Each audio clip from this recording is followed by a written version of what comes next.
Where is it? It's gotta be here.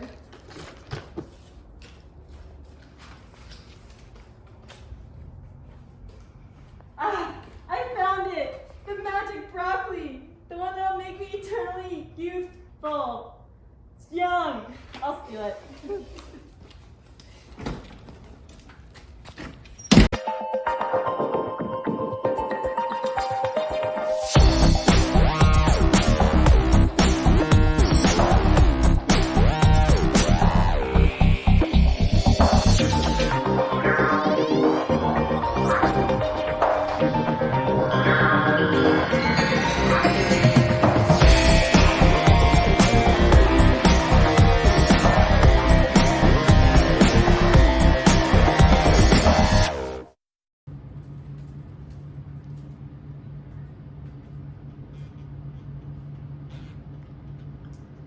Hello?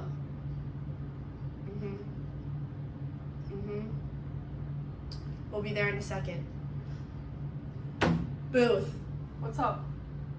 they need us at the greenhouse. Why? The magic broccoli's gone. No way!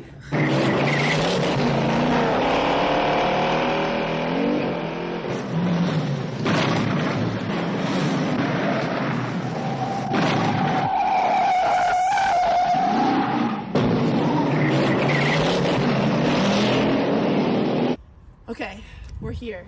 But remember, we're looking for anything with DNA evidence. So, in order not to contaminate our evidence, we have to wear our gloves, okay? Yeah, and don't forget to take pictures before you touch anything. Okay, gloves on.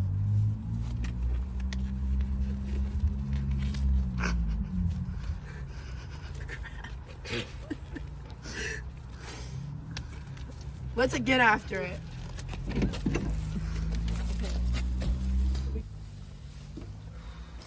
Looks like fingerprints.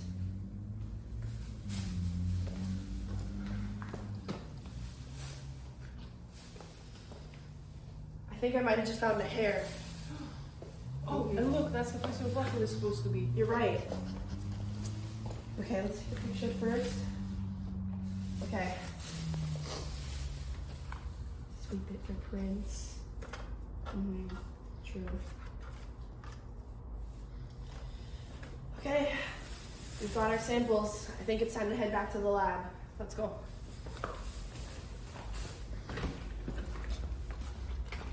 Finally, our hair follicle. Okay, so now that we have all our DNA samples together, we need to decide what procedure to use. I'm thinking restriction fragment length polymorphism, also known as RFLP.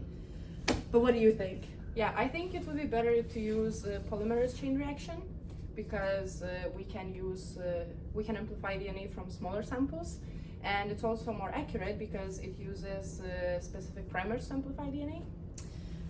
Honestly, yeah, I agree. It's also more cost effective and efficient, so let's do that. Hey, but how does PCR can work with such a small amounts of DNA?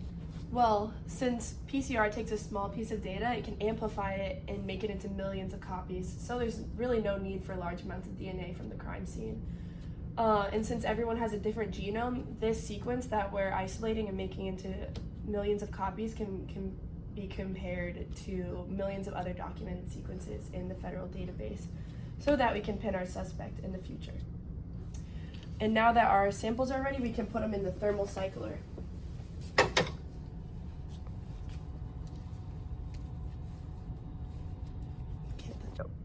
Okay, so in this part of the PCR testing, we use a thermal cycler, and this is where the samples go through rapid heating and cooling. So the first step is denaturing, where the sample is heated to the point where the hydrogen bonds of the DNA are broken and the strands unwind from each other. And then we have the annealing step, where the sample is cooled and the primers bond the complementary DNA sequences for amplification. And then finally, in the extension step, the samples are heated again and 2 new copies of each complementary strand are created. Now we can use PCR results to run capillary electrophoresis to separate and analyze those DNA fragments. Capillary electrophoresis is used in forensic science because it is more efficient and faster than gel electrophoresis.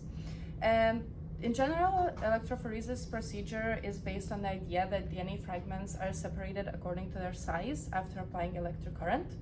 So because DNA is negatively charged, when we apply the current, those fragments, they're moving to the positive electrode. And since all of the fragments vary in size, those smaller fragments move faster and they end up closer to the positive electrode, while fragments that are bigger, larger, they end up further from the positive electrode. So the results obtained from the capillary electrophoresis can be used for multiple forensic investigations. And the common one is is to generate DNA profiles that can be compared to already existing profiles of the criminals. And these profiles are uploaded in the combined DNA index system. And to know more about that, we have to go and see Dr. Becca. 2 hours later. Hi, how are you? Hey, welcome to CODIS. So I have a really high profile case that I need to be run through CODIS. Would you mind running my hard drive for me? Yeah. This is just gonna analyze your capillary electrophoresis stuff. Yeah, no rush. It should pop up when it's ready. Isn't that you?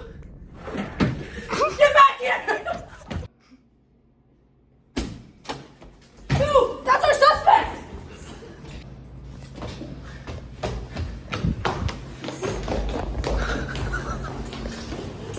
Stop!